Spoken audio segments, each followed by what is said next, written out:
News. इस खबर पे हम करेंगे चर्चा। इससे जुड़ा है हमारा विशेष कि वक्फ हुआ लागू, ममता के बोल बेकाबू, क्योंकि ममता बनर्जी कह रही हैं कि साहब बंगाल में इसको लागू नहीं करने देंगे, जबकि देश भर में कल से वक्फ संशोधन कानून लागू हो चुका है। इस विषय पे बात करने के लिए खास मेहमानों का पैनल मेरे साथ मौजूद है। प्रियंका टिबड़ेवाल जी हैं जो कि प्रवक्ता भारतीय जनता पार्टी की हैं, संजय सरकार नेता टीएमसी के, इसके अलावा प्रकाश चंदोलिया जी हैं एडिटर राष्ट्रीय महानगर, वरिष्ठ पत्रकार, कोलकाता से हमारे साथ जुड़ रहे हैं। आप तीनों का बहुत बहुत स्वागत है। शुरुआत सबसे पहले संजय सरकार जी आपसे ही करते हैं, क्योंकि ममता दीदी कहती हैं कि बंगाल में नया संशोधित वक्फ कानून लागू नहीं किया जाएगा। संसद का कानून है, देश भर में लागू होने का नोटिफिकेशन निकल चुका है, तो ये तो संघवाद की जो पूरी परिकल्पना है संसदीय व्यवस्था की, हमारे जो पूरा एक तरीके से लोकतांत्रिक व्यवस्था की, उसका एक तरीके से मखौल दिखाई पड़ रहा है। देखिए, सबसे बड़ी बात क्या है, देखिए इतना 10 साल हो गया, इतना दिन तक मतलब वक्फ के लिए कुछ भी बातचीत नहीं हो पाया है। अचानक 10 साल के बाद में इसको याद है कि अभी वक्फ के लिए बिल निकालना चाहिए, इसके लिए कुछ करना चाहिए। क्या करना चाहिए? ये तो भू माफिया को तरफ ये जमीन देने चाहता है।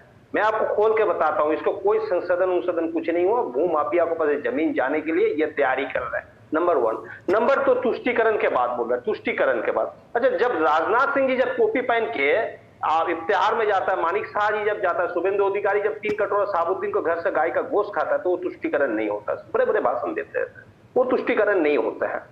और दूसरे नंबर बात है, अगर किसी को मन में दुख होता है तो एजिटेशन नहीं करेंगे।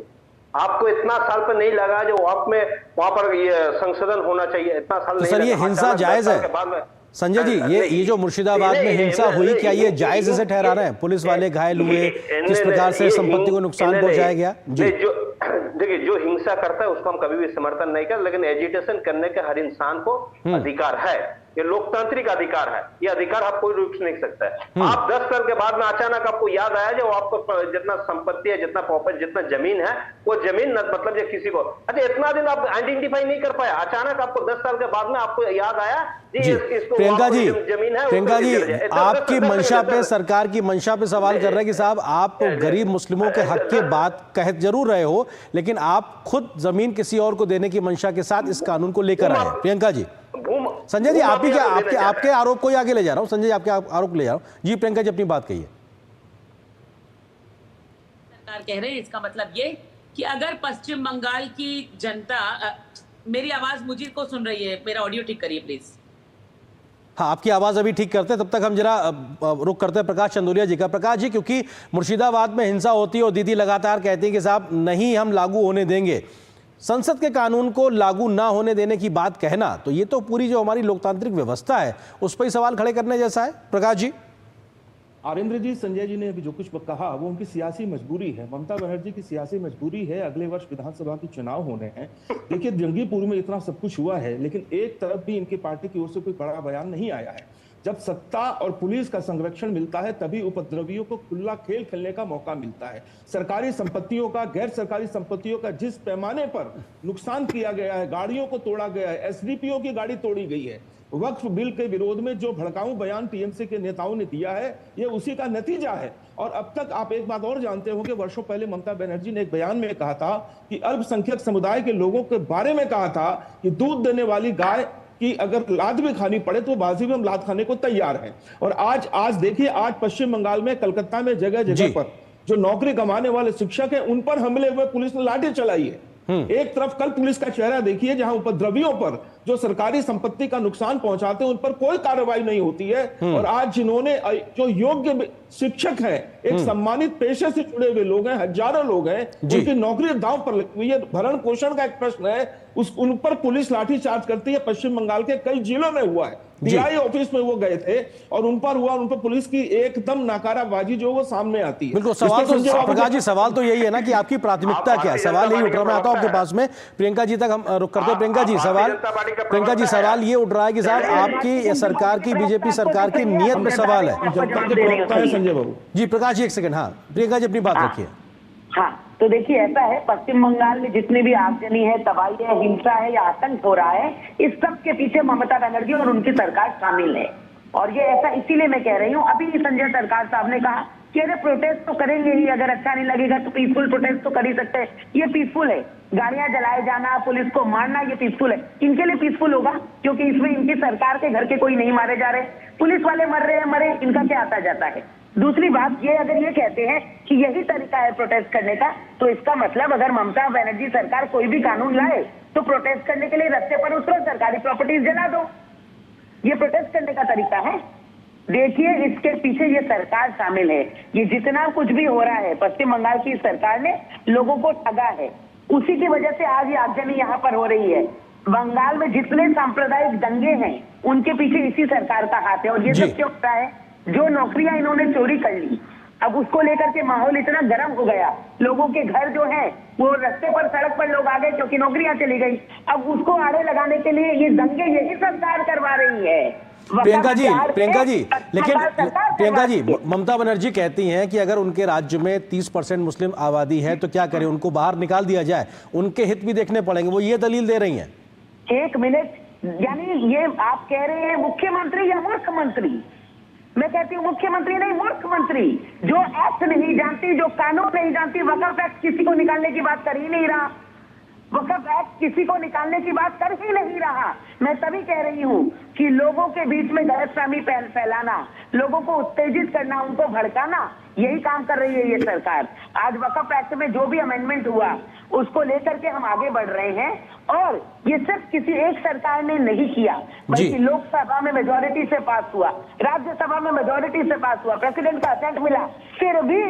फिर भी अगर आपको उसके अगेंस्ट में कुछ कहना है तो आर्टिकल 32 के अंदर आप सुप्रीम कोर्ट जाइए, एप्लीकेशन लगाइए। असदुद्दीन ओवैसी गए हैं, कांग्रेस वाले गए हैं, आपको भी जाना चाहिए। लेकिन आप ही के की चीजें हुए जिसको आप रूल ऑफ लॉ को फॉलो नहीं कर पाओ, लॉ एंड ऑर्डर नष्ट है, भंगे।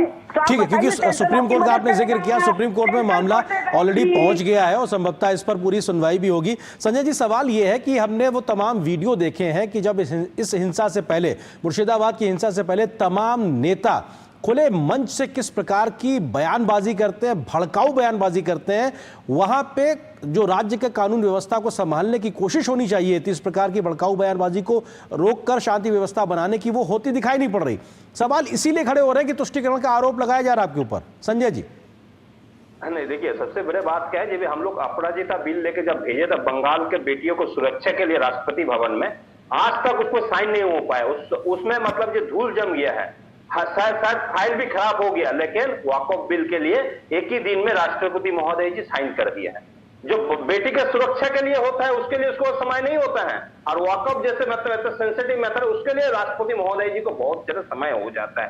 नंबर 2, ये बोल रहे हैं लॉ एंड ऑर्डर के बारे में। Law and order, Priyanka ji पूछा, आपको कल मालूम है जितेंद्र मांझी जी को पोते को गोली मार के हत्या कर दिया गया बिहार में। डबल इंजन का सरकार है ना। बनारस में एक 22 साल का बेटी को 22 आदमी मिलकर गैंग रेप किया बनारस में, कोई भी बात इसमें बात नहीं हो पाया है। वहां पर लॉ ऑर्डर के लिए बात नहीं, देखो वहां पर प्रधानमंत्री का सीट है और योगी आदित्यनाथ की सरकार है, बड़े बड़े बात। चंडरिया जी बोल रहे थे बंगाल।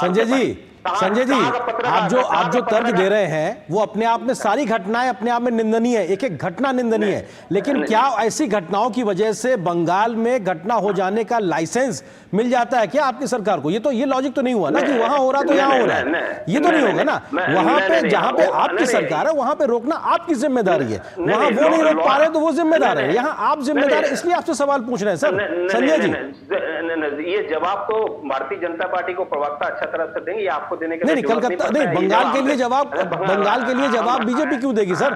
टीएमसी की सरकार, आपकी सरकार है सर। आप जितना सवाल पूछ रही है, सवाल तो प्रवक्ता जी हमको पूछ सकते हैं, ये तो आपको नहीं है सर। मैं सवाल मैं पूछने के लिए यहाँ पे मौजूद हूँ, तो इसलिए मैं पूछूंगा, इसलिए मैं पूछ रहा हूँ सवाल आपसे। आप जवाब दीजिए सर, जिम्मेदारी आपकी है बंगाल में। आप पूछिए, अच्छी बात है, हम कोई भी हिंसा को समर्थन नहीं करता, लेकिन आदमी को अंदर जो अंतरात्मा जो है उसमें तो देखिए गुस्सा तो होता है ना, जब उनको खिलाफ होता है। इतना साल, आज 500 साल मुगल ने शासन किया है, 200 साल अंग्रेज ने शासन किया है, 70 साल देश में मेरा शासन हुआ है, कभी हिंदू खतरा में नहीं था। जब मोदी जी आ गया हिंदू खतरा में है, देश का प्रधानमंत्री हिंदू है, राष्ट्रपति हिंदू है, गृह मंत्री हिंदू है, रक्षा मंत्री हिंदू है, उपराष्ट्रपति हिंदू है, तमाम ऑफिसर हिंदू है। जहां पर माइनॉरिटी मतलब माइनॉरिटी मिनिस्टर माइनॉरिटी आदमी का होता है, वो किरण रिजिजू जैसा आदमी है, वहां पर मतलब आज हिंदुस्तान खतरे में है, तो हम किसको समझाएंगे ये खतरे में नहीं है, ये व्यापार चल रहा है। सर आपकी सरकार है वहां पे, प्रियंका जी वो कह रहे हैं कि साहब खतरे का डर दिखाकर स्थितियां पैदा की जा रही है। प्रियंका जी जल्दी से, हाँ संजय जी आपके आरोप आगे ले जा रहे हैं। प्रियंका जी माहौल बनाने का आरोप आपके ऊपर लगा रहे हैं वो, ठीक है संजय जी एक सेकंड, हाँ संजय जी एक सेकंड। प्रियंका जी मैं कह रही हूँ जो लोग इतने व्यर्थ है, जो लोग इतने नाकाम है, जो लोग इतने नाकारा हैं, आप मानिए ना आप नाकारा हैं, नहीं रोक पा रहे, रूल ऑफ लॉ नहीं रख पा रहे, बताइए कल के कल डिप्लॉयमेंट होगा सेंट्रल फोर्सेस और 1 घंटा के अंदर 1 घंटे के अंदर ठंडा करके वहां पर जो है पूरा माहौल शांत कर दिया जाएगा। फिर देखते हैं कैसे इस तरह से पब्लिक प्रॉपर्टी ध्वंस की जाती है, फिर देखते हैं कैसे पुलिस वालों को मारा जाता है। जी देखिए आज जो पब्लिक प्रॉपर्टी को आग लगाई जा रही है ये किसी की पर्सनल प्रॉपर्टी नहीं है, ये हमारे टैक्स के पैसे की प्रॉपर्टी है। जी संजय सरकार को दुख नहीं हो रहा, अगर नहीं हो रहा और यही आतंक आपको देखना, बुलाइए उनको कालीघाट में, कालीघाट में बुला करके देखिए ये सब आतंक और आर्जनी। मगर पश्चिम बंगाल की जनता क्यों भोगेगी, क्यों भोगेगी? आप ये कहते हैं 33% मुसलमान हैं तो हम जो है वो इसका विरोध करेंगे, तो उसी जगह आपके पास 70% हिंदू भी तो हैं, फिर क्यों आप रामनवमी पे कहते हैं कि परमिशन लीजिए प्रोसेशन निकालने के लिए?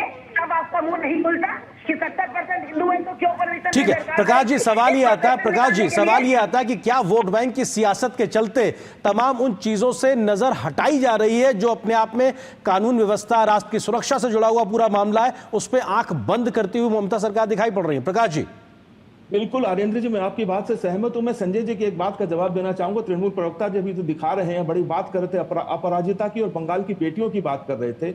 9 अगस्त 2024 का दिन भूले नहीं होंगे संजय बाबू, जब एक डॉक्टर की हत्या की जाती है अस्पताल के अंदर में रेप करने के बाद में। उस समय आपका बेटियों के प्रति मोह कहां चला गया था? पार्टी ऑफिस के अंदर संदेश खाली में पेठा बनवाने के नाम पर हजारों महिलाओं की अस्मत आपकी पार्टी ने लूटी है। शर्म नहीं आती आपको? निर्लज्ज लोग, आप लोगों को सोचना चाहिए बंगाल में बेटियां सुरक्षित नहीं है। हजारों बेटियों की नौकरियां आपने शिक्षक के नाम पे खा ली है।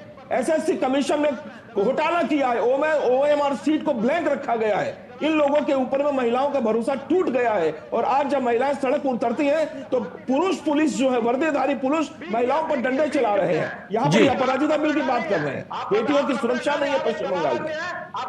वकाफ में औरतों को बोर्ड में शामिल अपराजिता की बात कर रहे हैं, बेटियों की सुरक्षा की बात कीजिए। ममता बनर्जी का नाम फिलहाल वक्त इतनी अनुमति दे रहा। आप तीनों मेहमानों का बहुत शुक्रिया हमारे साथ जुड़ने के लिए, लेकिन निश्चित तौर से संसद के कानून को किसी राज्य के द्वारा ये कह देना साहब लागू नहीं होने दिया जाएगा, ये हमारी लोकतांत्रिक प्रणाली, संसदीय व्यवस्था के सवाल खड़ा करता है और इस प्रकार की हिंसा भी सवाल खड़े करती है। क्या सच में राज्य में कानून व्यवस्था का राज है या इसको लेकर कुछ और सवाल सोचने की जरूरत है? फिलहाल एक छोटे से ब्रेक के लिए रुकते हैं, बहुत जल्द हाजिर होते हैं।